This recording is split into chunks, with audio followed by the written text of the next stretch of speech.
ఇంట్లో ఉన్న బంగారాన్ని విడిపించి ఆ రోజు ఆన్లైన్ రేటుకే మేము కొంటాం. Sharma gold company. సార్ నమస్తే సార్. నమస్తే విష్ణు గారు. రామ్ ప్రసాద్ గారు, ఇప్పుడు మ్యూచువల్ ఫండ్స్లో ₹1 కోటి కనుక ఇన్వెస్ట్ చేస్తే ఒక 12% లెక్కన తక్కువలో తక్కువ ఒక 12% అనుకుంటే పర్ఫెక్ట్. 6 ఇయర్స్కి డబుల్ అవుతుంది, అంటే 2 కోట్లు అవుతుంది. అదే 12 సంవత్సరాలకి 4 కోట్లు అవుతుంది. అవును, డబుల్ మీద డబుల్. ఎస్. సో ఈ 4 కోట్లలో ఒక 3 కోట్లు అనేది క్యాపిటల్ గెయిన్స్ అనుకుంటే, ఎస్ సార్, ఆ 3 కోట్ల మీద ఒక 10% ట్యాక్స్ కట్టాలి అంటే కట్టాలి. 30 లక్షలు కట్టాలి. 30 లక్షలు ట్యాక్స్ కట్టడం అంటే ఆ ప్రాణం ఒప్పుకోదు కదా. ఎట్లా 30 లక్షలు ట్యాక్స్ అంటే అమ్మో, అసలు అసలు అంటే ఆలోచించడానికే కాళ్ళు చేతులు వణుకుతున్నాయి కదా. మరి ఎట్లా ఈ ట్యాక్స్ని తగ్గించుకునే మార్గము, ఉపాయము ఏదన్నా ఉందంటారా? తప్పకుండా సార్. ట్యాక్స్ ఎవరు మనసొప్పు కట్టారు సార్. ఇప్పుడు శాలరీ మీద కట్టట్లేదు 30% ట్యాక్స్, ఇన్కమ్ మీద మనసొప్పు కట్టరు. ఎస్, మీరు అన్నట్టుగా దీనికి ఒక ప్రొవిజన్ ఉంది. ఆ ట్యాక్స్ని పూర్తిగా జీరో చేసుకునే ప్రొవిజన్ ఉంది. మ్యూచువల్ ఫండ్ గెయిన్స్ని 0 days గెయిన్స్కి ఎటువంటి ట్యాక్స్ కట్టకుండా తప్పించుకునే ప్రొవిజన్ అయితే ఉంది. మ్యూచువల్ ఫండ్స్లో capital gains, equity gains, it's not just mutual fund. Tax కట్టకుండాను తగ్గించకుండాను మొత్తానికి ఒక కంప్లీట్గా 1983లో ప్రణబ్ ముఖర్జీ గారు ఫినాన్స్ మినిస్టర్గా ఉన్నప్పుడు ఇన్కమ్ ట్యాక్స్ యాక్ట్లో 54F అని ఒక సెక్షన్ పట్టుకొచ్చారు. ఆ సెక్షన్ ఎందుకు పట్టుకొచ్చారంటే, ఆ రోజు ఇండియాలో primary employment majorly in agriculture. 80లో ఇది 83 April 1 నుంచి ఇంప్లిమెంట్ అయింది ఈ section 54F. Primary source of income agriculture, second source of income is real estate, construction, building constructions. ఇవి అవే మేజర్. India was a agriculture driven country. Manufacturing, services ఏమి లేవు. అప్పుడు just push the further employment creation కావాలంటే real estate పెంచాలని చెప్పేసి ఒక ప్రొవిజన్ ఇచ్చారు. సెక్షన్ 54F కింద ఏవైనా capital gains beat from equity, debt, gold jewellery మీద వచ్చిన గెయిన్స్ని ట్యాక్స్ కట్టకుండా సెట్ ఆఫ్ చేయడం కొరకు మీరు ప్రాపర్టీ కొనుక్కోవచ్చు అని చెప్పారు. రియల్ ఎస్టేట్ ప్రాపర్టీ కొన్న పక్షంలో మీకు ఈ గెయిన్స్ పే చేసిన అవసరం లేదన్నారు. అయితే మనకందరికీ తెలిసింది, ప్రాపర్టీ అమ్మితే వచ్చిన గెయిన్స్తో ప్రాపర్టీ కొంటే ట్యాక్స్ పడదు. That is section 54. This is section 54F. ఇక్కడ చిన్న తేడా ఉంటుంది. ప్రాపర్టీ అమ్మినప్పుడు మీరు కొన్నదానికన్నా మీకు వచ్చిన లాభాలు మాత్రమే వాడి ఇంకొక ప్రాపర్టీ కొంటే మీకు ట్యాక్స్ పడదు. ఇక్కడ మీరు పెట్టింది పైన వచ్చిన లాభం మొత్తం కలిపి ఇంకొక ప్రాపర్టీ కొన్న పక్షంలో మీకు ఈ క్యాపిటల్ గెయిన్ ట్యాక్స్ అనేది పడదు సెక్షన్ 54F కింద. సో ఇప్పుడు మీరన్న కేసులో ₹1 కోటి పెట్టి కన్జర్వేటివ్ 12% తీసుకుంటే 12 ఏళ్ళు పోతే 4 కోట్లు, 18 ఏళ్ళు పోతే 8 కోట్లు. 8 కోట్లు వచ్చినప్పుడు పెట్టింది ₹1 కోటి కాబట్టి 17 కోట్లు లాభం. సారీ, 8 కోట్లు, 7 కోట్లు అంటే ఆయనకి 7 కోట్లు లాభం కదా. 8 కోట్లు వస్తే 8 కోట్లలో అదే ఎవ్రీ 6 yearsకి డబుల్ అయిపోద్ది కదా. ఎక్కడికి పోయినా 7 కోట్లు లాభం. 7 కోట్ల మీద 10% అంటే 70 లక్షలు. ఆ రోజు ఇది కట్టకుండా ఉండాలంటే వచ్చిన 7 కోట్లతో కాదు, మీకు మొత్తంగా 8 కోట్లు ఉంది కదా, ఈ 8 కోట్లు పెట్టి కనుక మీరు ఒక ప్రాపర్టీ కొంటే ఇంకా ఈ ట్యాక్స్ కట్టాల్సిన అవసరం లేదు. అంటే మూలధనాన్ని కూడా కలుపుకోవాలి.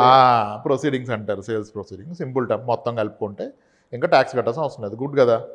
ఇల్లు కొంటాం అనుకోండి, ఓ 2-3 ఏళ్ల తర్వాత, ఓ సంవత్సరం తర్వాత ఆ ఇల్లు అమ్మేస్తే చాలా తెలివైన ఆలోచనలు వస్తాయి మనకి. ఈ సెక్షన్ 54Fకి చాలా క్లాజులు, సబ్ క్లాజులు ఉన్నాయి. సబ్ క్లాజ్ ఏంటంటే, ఒక ఇల్లు ఉన్న వ్యక్తి మాత్రమే ఈ సెక్షన్ల కింద ఇంకొక ప్రాపర్టీ కొనడానికి అర్హుడు. మీకు ఆల్రెడీ 2 ఇల్లు ఉంటే ఈ సెక్షన్ మీకు వర్తించదు. మీ పేరు మీద 1 ఇల్లే ఉండాలి. మీరు కొనేది 2 ఇల్లు అయి ఉండాలి. ఆల్రెడీ 2 ఇల్లు ఉన్నాయి సార్, 2 ఇల్లుండి ఇప్పుడు 3వ ఇళ్ళ కింద ఈ డబ్బులు పెట్టుకుంటే వర్కౌట్ కాదు, వర్తించదు. అర్థమైందా? 2వ ఇల్లు ఉంటే ఇది వర్తించదు. Okay, next coming to me logic. Sir వాడి కోసం కొనేసి కొన్నాక నేను అమ్మేస్తే, కొన్న 3 years లోపు అమ్మేదో కూడా ఇది ముక్కుబట్టు వసూలు చేస్తారు మళ్ళీ. అలా కొన్న ఇంటిని 3 years లోపు అమ్మడానికి వీలు లేదు. 2 ఇల్లు ఉంటే వర్తించదు, కొంటే 3 years లోపు అమ్మకూడదు. అండ్ దానికి కూడా ఇది అమ్మాక వచ్చిన ప్రొసీడింగ్స్ని ఫస్ట్ క్యాపిటల్ గెయిన్స్ అకౌంట్లో డిపాజిట్ చేయాలి. ప్రయోజనం ఏంటంటే మీరు ఈ షేర్స్ ఆర్ మ్యూచువల్ ఫండ్స్ అమ్మడానికి 1 year ముందు కొన్న ప్రాపర్టీ కానీ నెక్స్ట్ 2 yearsలో కొన్న ప్రాపర్టీ కానీ దీనికి ఎలిజిబుల్. అదే కన్స్ట్రక్షన్ మొదలెడితే అమ్మాక 3 ఏళ్లలో కన్స్ట్రక్షన్ చేసినా అది ఎలిజిబుల్. కానీ ఈ మనీని నేను వేరే పర్పస్కి వాడతా, మళ్ళీ ఇటు వాడతా, లాస్ట్లో కొంటా అంటే కుదరదు. దాన్ని ఆ ఇయర్ మీ యొక్క ఇన్కమ్ ట్యాక్స్లో డిక్లేర్ చేసి దానికంటూ ఒక క్యాపిటల్ గెయిన్ ట్యాక్స్ అకౌంట్స్ ఉంటాయి. ఆ అకౌంట్ ఓపెన్ చేసి ఈ ప్రొసీడింగ్స్ని దాంట్లో డిపాజిట్ చేసి దాని నుంచి మీరు ఇల్లు కొంటే మాత్రమే అప్లికేబుల్. అంత కాంప్లికేటెడ్ ఏం కాదు, చాలా ఈజీ. ఓకే, ఇల్లు కొనే ఉద్దేశం ఉంటే హ్యాపీగా ఈ ప్రొవిజన్ వాడుకోవచ్చు. 2వ ఇల్లు కొనే ఉద్దేశం ఉన్నా వాడుకోవచ్చు. 3వ ఇల్లు అయితే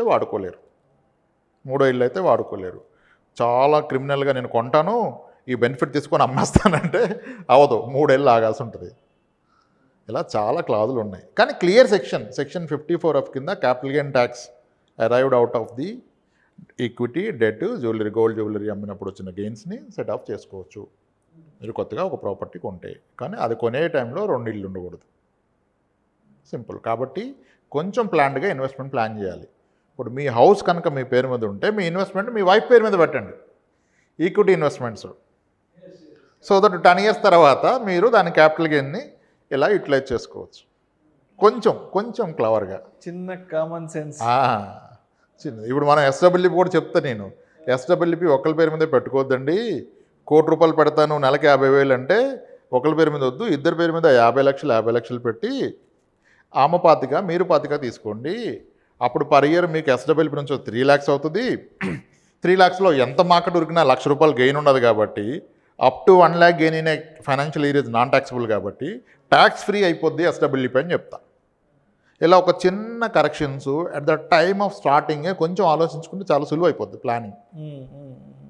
లేదు నా పేరు మీద పెడితే అన్నీ నా పేరే, లేదు అన్నీ మా వైఫ్ పేరు మీద కలిసి వస్తే నాకు ఇల్లు అయినా అదే, మ్యూచువల్ ఫండ్ అయినా అదే అంటే ప్రాబ్లం వస్తుంది. ఇలా చూసుకొని పెట్టుకోవాలి. Yes, clearly there is a section called 54F, capital gains arising out of the equity or mutual funds can be set off by buying. So మొత్తానికి ఇలాంటి ఆర్థిక వ్యవహారాలలో కొన్ని మినహాయింపులు, కొన్ని బెనిఫిట్లు ఉండాలంటే కొన్ని భార్య పేరు మీద కూడా కొన్ని ఇన్వెస్ట్మెంట్స్ అనేవి, అదే ఆ ప్యాటర్న్ చూసుకోండి. ప్రోడక్ట్ని బట్టి కాస్త ఆలోచించుకొని చేసుకోవచ్చు. ఓకే. సో ఇప్పుడు ఫ్రీక్వెంట్లీ ట్రాన్స్ఫర్ జాబ్ ఉందనుకోండి, వాళ్ళకి చాలా మెచ్యూర్డ్గా దే డిసైడెడ్ మేము కొనం ప్రాపర్టీ, రిటైర్మెంట్ అయినప్పుడే కొంటాం. ఎందుకు ఇప్పుడు ఎవడో ఉండడానికి మాకు ఎందుకు ప్రాపర్టీ, మేము అయ్యాక ఉంటామన్న క్లారిటీ ఉందనుకోండి, వాళ్ళు హ్యాపీగా ఇన్వెస్ట్ చేసుకొని ఈ డబ్బులన్నీ తీసి డైరెక్ట్గా ప్రాపర్టీ ఏ ట్యాక్స్ పెట్టకుండా కొనేయచ్చు. అద్భుతం కదా, సెట్ అయిపోతుంది. That's what 54F. Yes sir. So మీ 70 లక్షలు సేవ్ చేశారు, లేదా మీ 30 లక్షలు సేవ్ చేశారు, మీరు పాట ఇవ్వండి నాకు. Right sir. Thank you so much Ramprasad గారు. ఈ క్యాపిటల్ గెయిన్స్ మీద ట్యాక్స్ కట్టకుండా ఉండేందుకు ఎటువంటి సెక్షన్ మనకు అందుబాటులో ఉంది అన్న అంశం గురించి చాలా చక్కగా మీ విశ్లేషణ, మీ వివరణ మన ప్రేక్షకులకు తెలియజేస్తే thank you so much sir. Right అండి విష్ణు గారు.